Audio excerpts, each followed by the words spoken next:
Now, 2 days ago, a seemingly innocuous news story from Garissa County caught my eye. The county government, like many others before it, launched a county integrated development plan.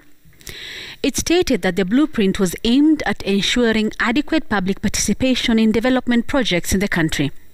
In fact, county officials specifically indicated that this move would ensure, and I quote, priority-driven project through all-inclusive community engagement and adequate public participation, end quote. Now, this news item caught my eye not so much because of what it contained in the development plan, but the mere recognition by the county that public participation is now not a choice for public officials in Kenya, but rather a constitutional requirement.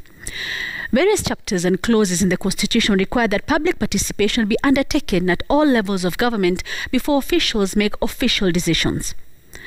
The term public participation, also known as citizen participation, is the inclusion of the public in the activities of a country, an organization, or a project.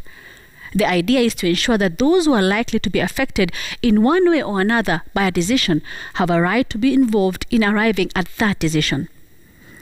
Article 1 of the Constitution provides that all sovereign power belongs to the people of Kenya and shall be exercised only in accordance with this Constitution.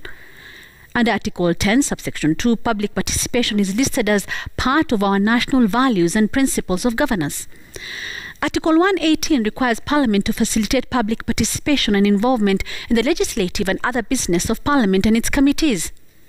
The objects of devolution under Article 174C include to give powers of self-governance to the people and enhance the participation of the people in the exercise of the powers of the state and in making decisions affecting them, amongst others.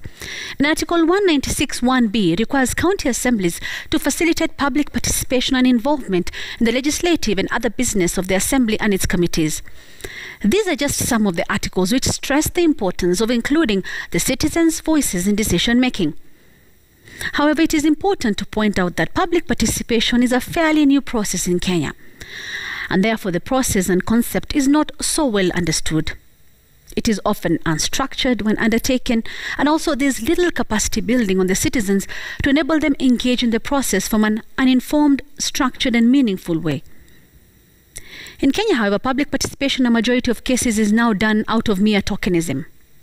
Several county governments, for instance, have their budgets and development plans as wrapped up in complex jargon written in English, putting them way out of reach for millions of residents.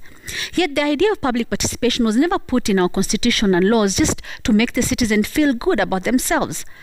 The spirit of it was to ensure that public sentiment and opinion has a real bearing on final outcomes.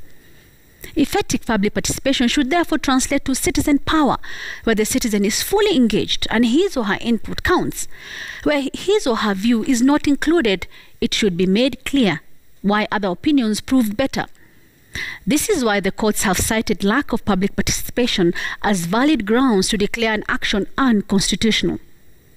I therefore hope that the newly launched document in Garissa and the budgets that are prepared in counties every year will be translated into popular versions so that the Wananchi can truly engage. Failure to do that would amount to merely ticking a box while tossing to the wind every good intentions that the framers of the Constitution had in mind with this noble provision. And that is my memo.